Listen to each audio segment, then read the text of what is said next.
Welcome to the Bracket U, the Fan Experience, a podcast brought to you by Delphi Bracketology.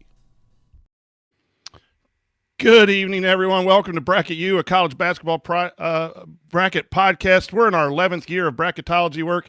This episode is our third edition of the Fan Experience and the first one this year where we talk to our followers from around the country. I'm your host, Brian Tonsoni. Before we get started, I want to give a special thanks to our Delphi administration for our support for our club and what they do for us, to Bob Thompson for our intro music, and to Jared Morris of the Back Home Network for all of his guidance in the podcast realm over the years. Tonight, we will be talking Virginia Commonwealth University basketball with Terry Scanlon, a 1997 graduate of VCU. Terry grew up in Northern Virginia in the suburbs of D.C. As a teen on Selection Sunday, he would create a blank bracket and fill it in during the selection show so he wouldn't have to wait for the newspaper the following morning to analyze the field. As a student at VCU, he served as sports editor and covered the Rams for the student newspaper. A few years after graduation, his family and his career took him to Colorado, where he still lives and attempts to play golf year-round. Terry, welcome to Bracket U, the Fan Experience. How are you doing this evening? I'm doing well, Brian. Thanks for having me on the show. This is exciting. So let's just go to how you became a VCU fan. You went to school there, obviously. Talk about those early days attending and working as that sports editor covering VCU. And maybe even earlier, per our earlier conversation, you were a fan of Virginia Commonwealth for a while. Yes, indeed. Yeah, Brian, so thank you for having me. VCU was the second school that I attended. Leaving high school, I wasn't the strongest student in my class. I was accepted into just a couple of schools, and the one that had the best basketball program at the time was James Madison University. Lefty Drizel had just left the University of Maryland and reemerged at James Madison. So I was all excited to go to JMU. They had a transfer named Steve Hood from the University of Maryland, who was a really sweet shooter. And I spent 4 years at JMU. I spent more time partying than going to class. I ended up leaving JMU after 4 years, taking a year off, turning my life around, and getting a second chance going to college at VCU. And I had 3 years at VCU, worked for the student paper right out of the gate because I wanted to have a career in sports media. I was a big sports fan, just a sports junkie. In my bio there was talking about Bracket Sunday. Long before we had the internet, they would announce the field on Sunday evening. And if you didn't scribble down the names of the teams, you had to wait until the paper the next morning to see a printed field, to see a printed bracket. So, I was a sports junkie from a kid, from the time I was young. I grew up in ACC Big East territory. When I got the chance to go to VCU and be a part of covering that program, it was during the Sonny Smith days. It's really exciting just to be down on the floor, to talk to the players in the locker room, to talk to the coaches. Sonny Smith is a great character. He was always so gracious with his time. And it was just a fabulous experience. It wasn't the heyday of VCU basketball. Then changed conferences while I was there. The Metro Conference dissolved, and VCU ended up landing in the Colonial Athletic Association, which was something of a step backwards for the program at the time. But it was a really fabulous experience. It wasn't until after I graduated that I got to go to games and cheer on like a fan. And I didn't stay in Virginia very long, so I didn't get to do a lot of that. But I have a really soft spot in my heart for Virginia Commonwealth University because of its role in my journey and in how my life changed when I was a young man. So I root for the uniform. I root for the institution. And so whenever they're on, I'm watching VCU basketball. So Terry, after you left, a few years after you left, a run of really successful basketball for VCU in the last 15 years. If my count was correct, 10 out of the last 15 years in the NCAA tournament, including under Shaka Smart, which we'll talk some more about coming up, made it to the Final Four.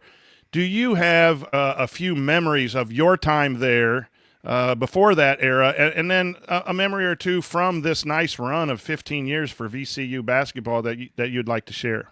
It's so remarkable, the arc of VCU basketball over the last it's 50 some years of VCU basketball. It's a relatively young institution, the merger of a teaching college and a medical school, two campuses that were a couple miles apart, both in downtown city of Richmond.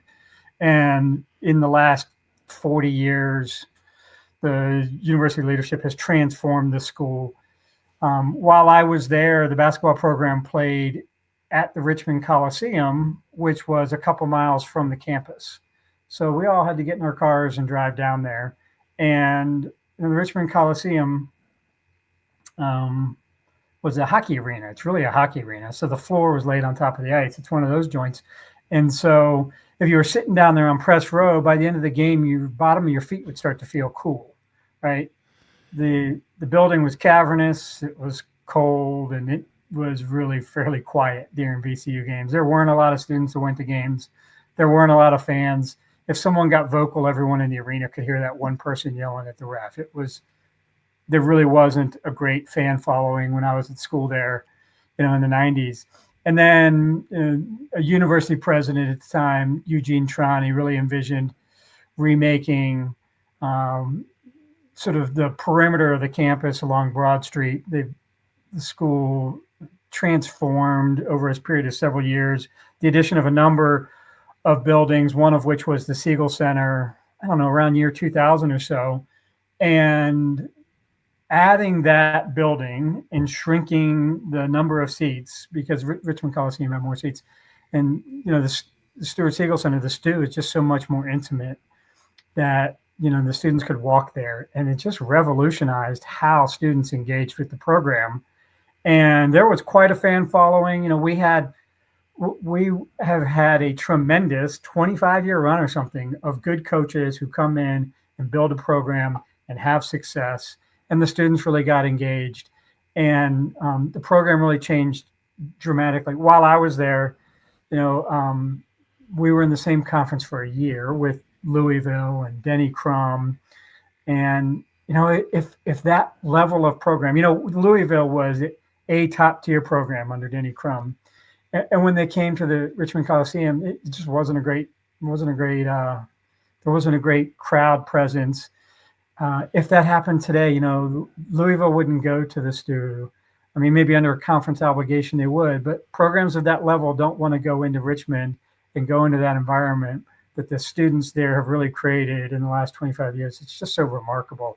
So since I graduated, I've had the opportunity. I stayed in Virginia a couple of years, and I went to a couple of games, and then I moved out here, and now I try to get back every few years to see a game at the Stu. And I'm just so taken back about how the environment has changed and how the community embraces the program. It's been just a wonderful journey to watch. And, when I'm in Richmond and I'm wearing my VCU gear, you just get a lot of positive feedback from people around town. The city has embraced that program. That I have so many things to ask you about. We have a really good following of a small amount of VCU fans that are just really good to interact with. You're one of them. You were one of the first ones. And then I think I keep throwing VCU stuff out, and then it gets shared with other fans. We'd like to build the VCU after this show, the following for Delphi bracketology. So you what is it about the Siegel Center in particular that makes that just a really tough place for people to play in conference? Obviously, you're not going to get the blue bloods coming in there because it's a tough environment, and it's a good program in the A10. You're not going to get really – that's part of the problem, as we talked pre-show of college basketball, that it's hard for these mid-major smaller schools that are really good to be as successful in today's environment. But let's focus on the Siegel Center. I want to know a couple of things that just make it a great place to watch basketball. One of the big keys of the Siegel Center's success is its size. So it's not the biggest arena in the A10. I think we're second in average annual attendance in the A10 behind Dayton. Dayton's a fabulous basketball program. We're certainly rivals, but I admire the Dayton basketball program and the Dayton fan base. They're really fabulous. We have, even though it's not a large arena, they fill it most games, and people come there not to just sit and watch a game, but to engage and to cheer, to get on their feet, to make noise. And, probably the number one driver of that is the band, the Peppas. They're just remarkable. They get a fairly good amount of attention on social media, and their creativity over the years is just fascinating and entertaining to follow. They get the crowd amped up. And, since the Stew opened, I think it's since the Stew opened, there's a student group called the Rowdy Rams that was created and generated a really good student participation at the games. And sort of this Rowdy Ram alumni on social media, I'm so jealous of these guys that they had this experience while they've been there, because we didn't have that at the time. And, the folks who were a part of the Rowdy Rams, they're following this on, I think that's half the people in the Stew now, because they've stuck around. They're all over social media, and people who go to games there are going there to participate and cheer. They're not just going there to sit and watch like it was when we were at the Richmond Coliseum. It's so great. Another analogy I have is a few years ago, VCU played at Wichita. It was Bones Highlands freshman year. And my wife and I drove over to Wichita, 6 or 8 hour drive from here. And the fan base there was just phenomenal. I couldn't even identify a student section in the building, but it was loud, and the fans were friendly to me, wearing all my black and gold. And it was a really great place. And the Stew is a lot like that. Really engaged people, whether they're students or community folks. I really believe a building can help win games. And we talked a little bit about bucket list venues when we were setting up the show earlier this evening. And when I did a column for bracketology, I believe the Siegel Center made it as a place that you need to go to, and now it definitely is. And Terry, now you've given me a couple people to go search out on social media. The Rowdy Rams, if they have an account, and we're going to really drive this interaction with VCU. So you brought up a lot of great coaches, and you mentioned Sonny Smith, and it's just been a list of coaches that have come to VCU, and then as we talked about, they go on to other places. But one of the ones that we have in common, a high regard for, is Shaka Smart. And he really got the program a lot of national attention with his run from the first four, the very first four in the current NCAA field of 68, as an 11 seed, all the way to the Final Four, and lost to Butler, I believe, in the semifinal in that game. An Indiana school. Yes, lost to an Indiana school. Sorry about that. Let's talk a little bit about Shaka Smart as a VCU coach, and just Shaka Smart in general, as we talked our mutual appreciation for the way he coaches. Yeah, we've got a golden doodle dog who's now almost 12 years old. When we brought him home, I told the family, I said, we've got a perfect name for the dog. We can call him Shaka. And the wife is a Duke fan, and the girls don't care for sports. And so Shaka didn't stick as a name. But the only figure in sports that I would have thought of naming a dog after, Shaka Smart.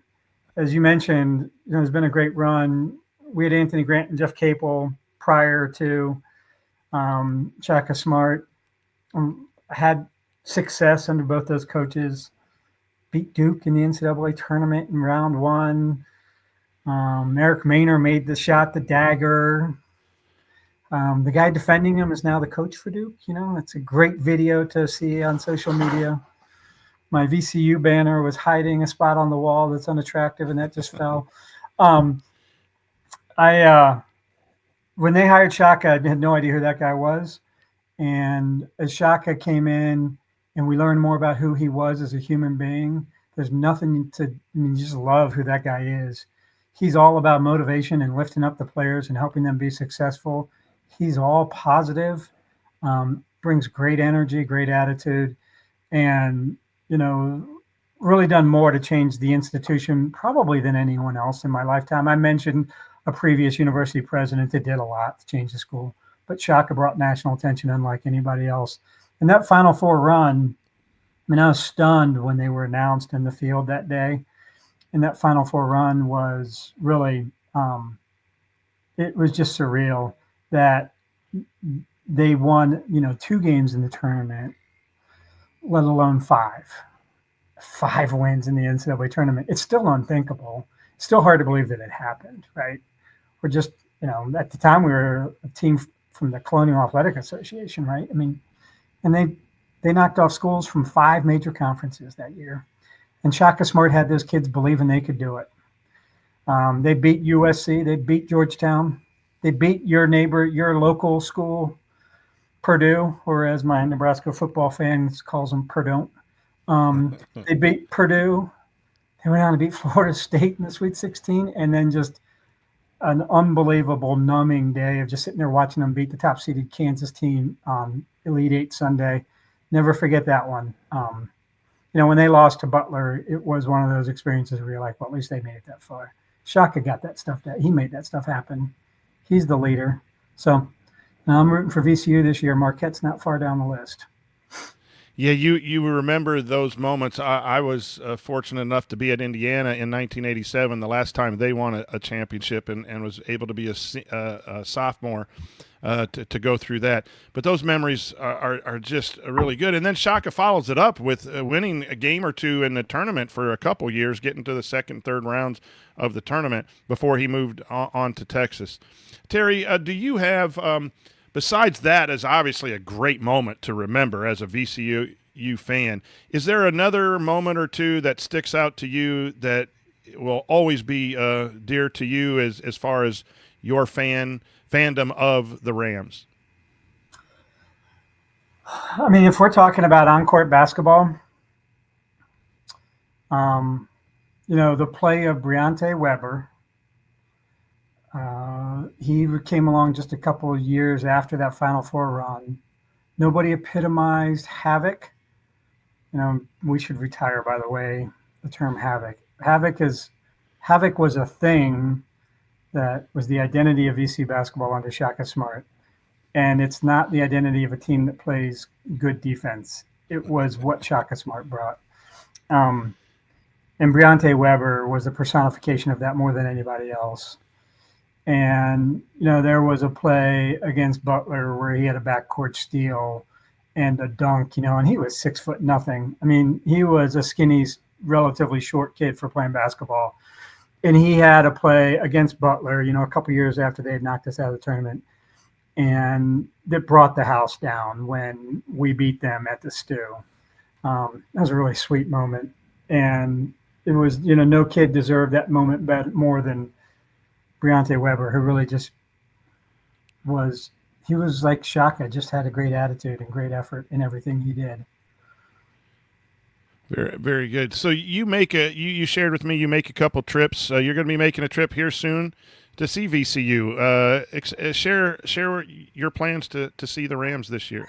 Yeah, so a week from tomorrow, we're recording this on a Tuesday, the 11th. So next week, the Rams come to the Mountain West for the first time since I moved here in 2004. It's exciting. They're going to be in Albuquerque playing at the historic arena, the Pit. And my wife and I are going down. We're actually flying down so we can get down and back in 24 hours. We'll go down Wednesday, putz around the campus a little bit, go in as the arena as soon as the doors open, see the place. I mean, that's where Survive and Advance North Carolina State won the Final Four.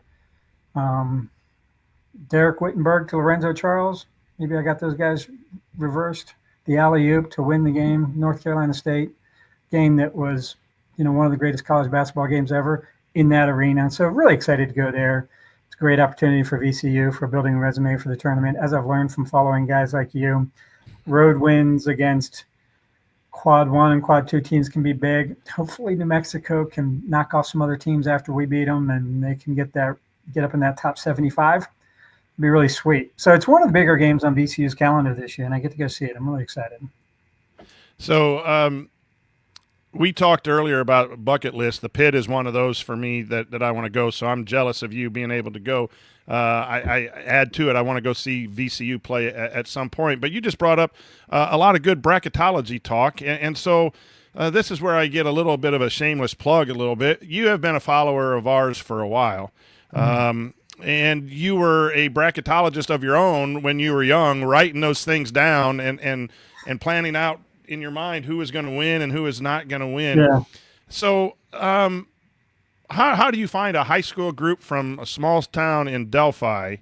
Um, and then, you've been just a really good supporter of ours. We want to thank you publicly for that. Yeah. But tell the story of how you found us. I don't know. I mean, it would have been how many years ago now?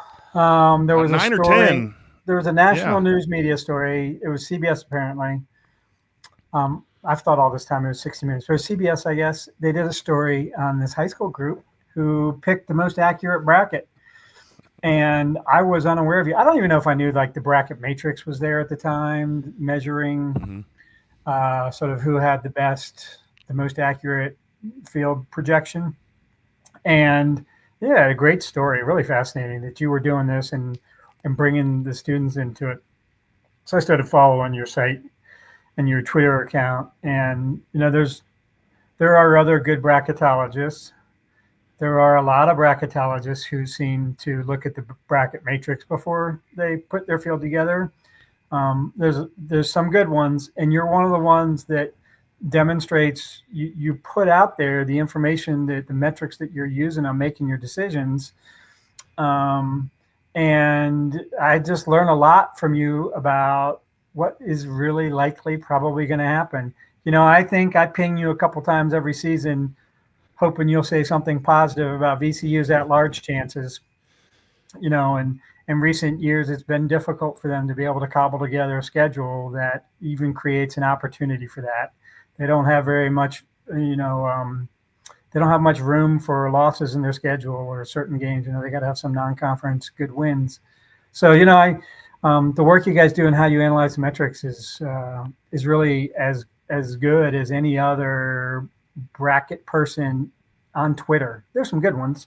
You guys are as good as any of them, and so I'm grateful to get a chance to meet you and be here.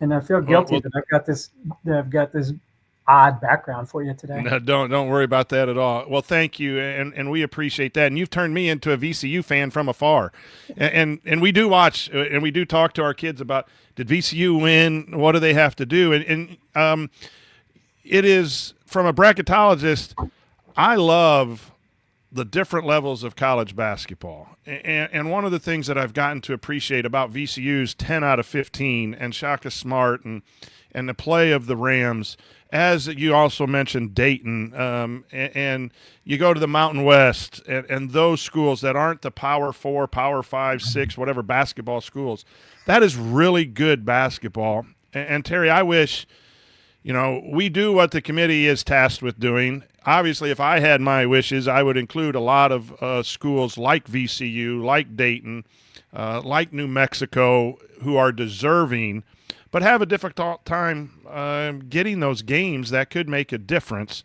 in getting in based on the current criteria. So my question to you is, as a fan of a program like that, how do you manage that difficulty in getting to the dance? As it looked for a conference, obviously you win the conference, you get to go in, but are your dreams more of the conference or is it frustrating? I'm an IU grad, so They beat us we're going to one have year. a chance. We're going to have a chance to get some quad one wins, and if we get quad one wins, we're going to be in the dance. But that's not the case for VCU and fellow A10.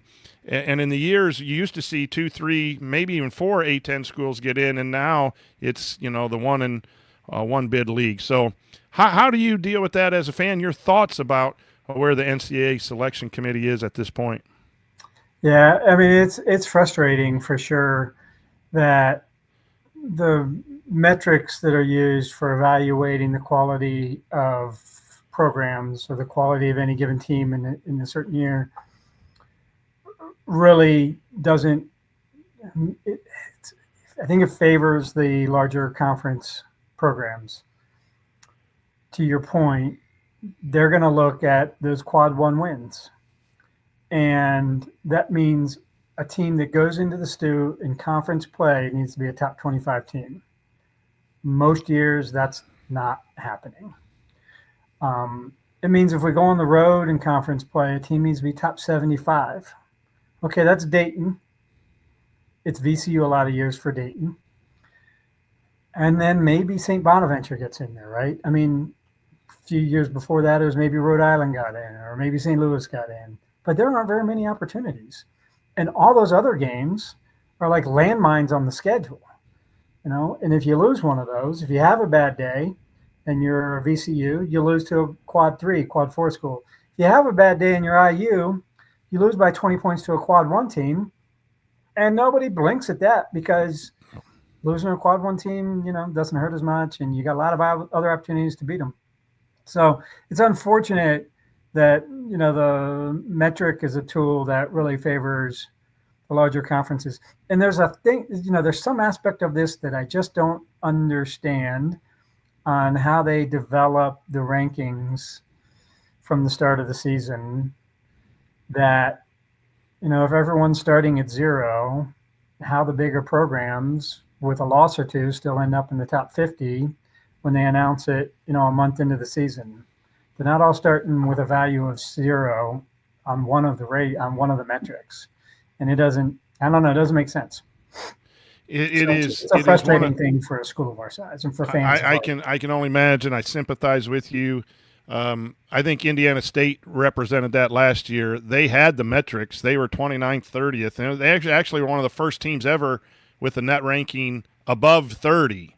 So what that means is they played their schedule and they defeated their schedule. They played their schedule well, and yet because they didn't have those quality wins that, you know, that the big schools get, that they were left out. And then they make a run to and beat some schools a bit from bigger conferences to get to the final of the NIT and lose a heartbreaker at the buzzer to Seton Hall. I think those kind of teams need to be in, and I'm a proponent.